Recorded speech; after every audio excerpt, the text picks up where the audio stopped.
the 3 things that a recruitment agency owner or a recruiter can start doing today to improve their personal brand? I like that question. Thanks.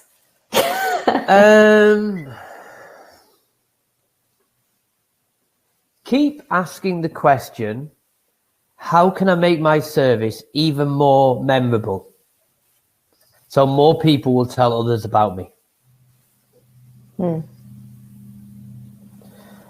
That would be the first one.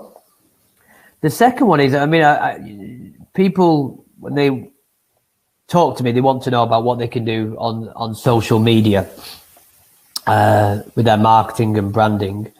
And one of the things that I talk about a lot is I see a lot of my competitors giving advice around, you should be commenting on social media, on LinkedIn all the time.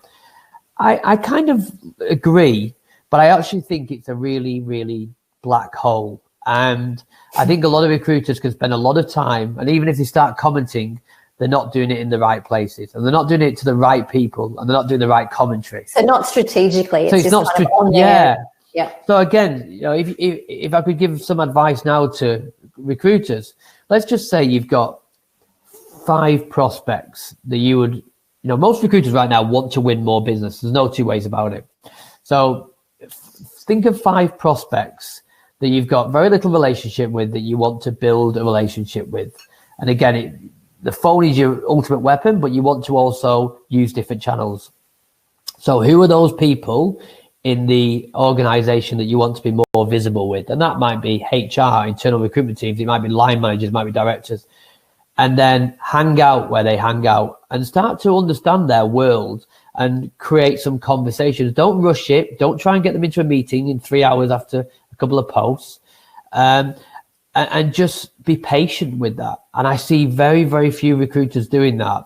And I think that's what commentary is about. And that's what social selling is about. And that's how you're going to build your reputation, a little bit of trust. So then you can go, you know what, we've had some really good conversations. Like, I'd love to have a coffee with you. I'd love to chat a little bit more about some of the insights that I've learned from, another business like yours I've been working with, or whatever that might be.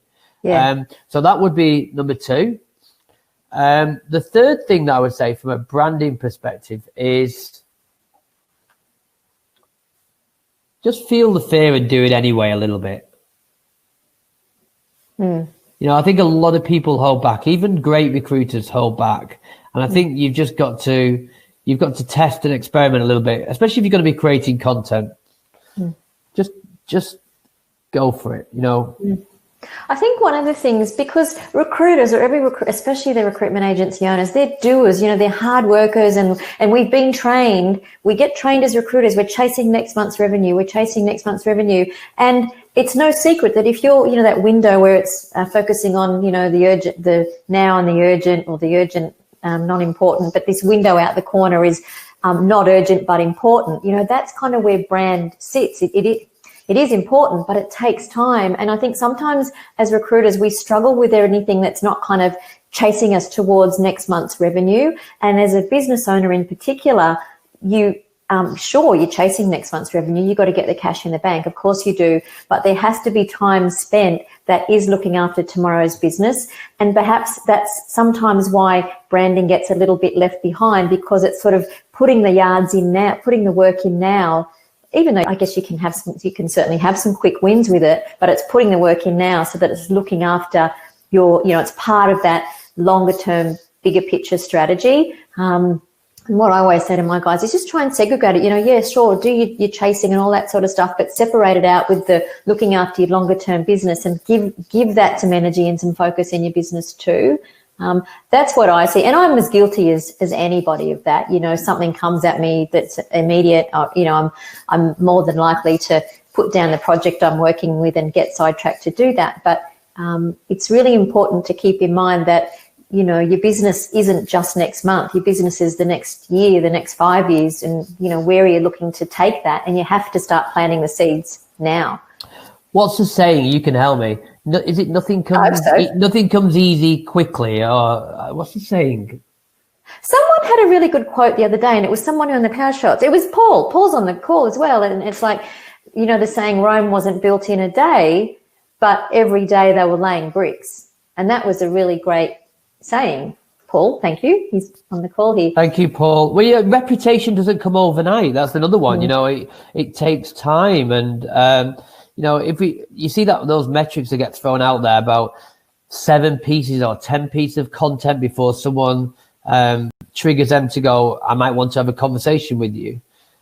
I mean, how true that statistic is, I don't know, but you know, that could be things that they see over 7 months. I saw a stat the other day. It was an updated stat, and I can't remember. I can't ratify who it was, but it was basically that 80% of sales happen now somewhere between the 7th and the 12th connection. 2% happen on the 1st. So you've got all that other opportunity in between that 7th and 12th time to be communicating and building your brand, and you know, having people get that consistency through, so that when you're having that call on the 7th time, that they're already bought into you. And I think that's gone.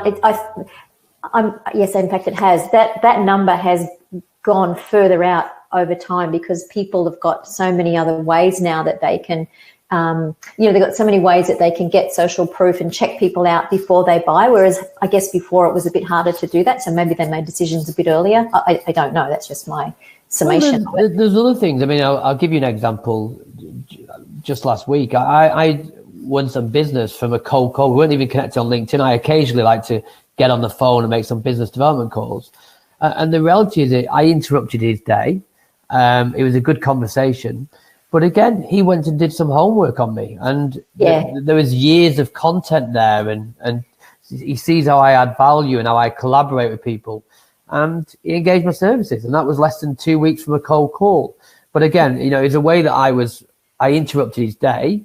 So it wasn't the 10 pieces of content waiting for him, but then he also had access to me online to find out more about who I am, what I do, and how I help businesses. And so, you know. You're spot on there, Dave. And I think there's a mistake people make now where they think, oh, all this branding and marketing and funnels and everything are going to replace the sales and the calls. They're not. They're just making it easier to lead people to you to have those conversations with, and when they are having those conversations with you, more ready to buy or able to go out and find out more about you. You know, this isn't you know, this new world we live in that can bring you so many greatly makes more sales and do more business with the people that you want to be. A bit like Martin's point before, you know, how do you shake out those people that aren't right for you? Well, if you're out there building your brand around your values and who you are, those people that don't sit with those are going to fall away. And when you are picking up the phone and speaking to people, you're going to get more of the right people saying yes and, you know, putting money in your bank. One of the reasons why I do what I do is because I want people to be in a position where they might make a cold call or a call where they've never spoken before, and that person on the other end of the phone goes, I know you. Because when you do that, it is a whole different world type of conversation. It's very relaxed. Their barriers are down. I mean, we're in recruitment. People's barriers are up. They are guarded. And so, you know, when you could get that feeling that you are, I think I'm writing some content about at the moment, the celebrity in your space, or you own that niche, then it's a great place to be, and it just makes life so much easier. And again, how does that happen? And time, investment. No, it's fine. No, keep going. Time investment. Time investment, a lot of blood, sweat and tears, but it will pay off over time. Yeah.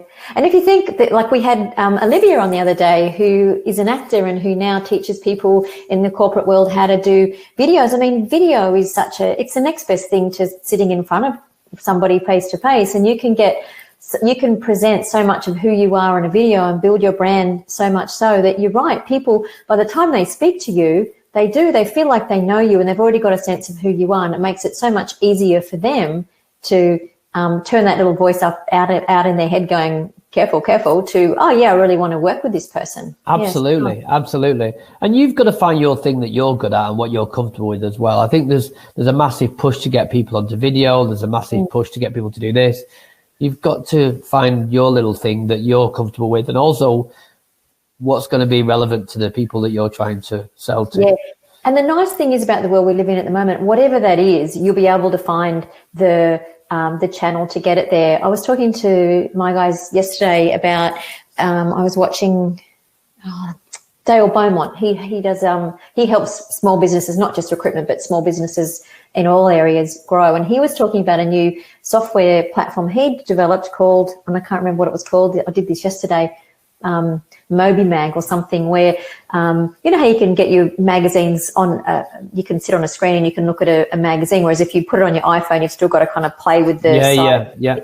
Well, he's got one design now that's particular, especially for a mobile magazine, a magazine on the mobile, so you can flip it like a magazine. It's really easy and it's all the right size for mobile and really easy to do, and gives really lovely branding. You know, that if somebody didn't want to do video, that could be something that they could take and you know, produce that every month. Or there's lots and lots of different ways to do things. I don't think you have to be stuck on one way to do things. Just be open to the technology that enables you to do different things and use that to drive your brand. And if it resonates with you, it's also true to your brand as well. So it kind of is going to make it easier for you, I think. I think so. I mean, my advice always to clients is to do one thing, do it really, really well, then try to do other things. But have a message, have a focus, and understand, as long as you understand your target audience and it's going to be relevant and they're going to think that they're going to learn something or take them to a better place, then you're in the right spot.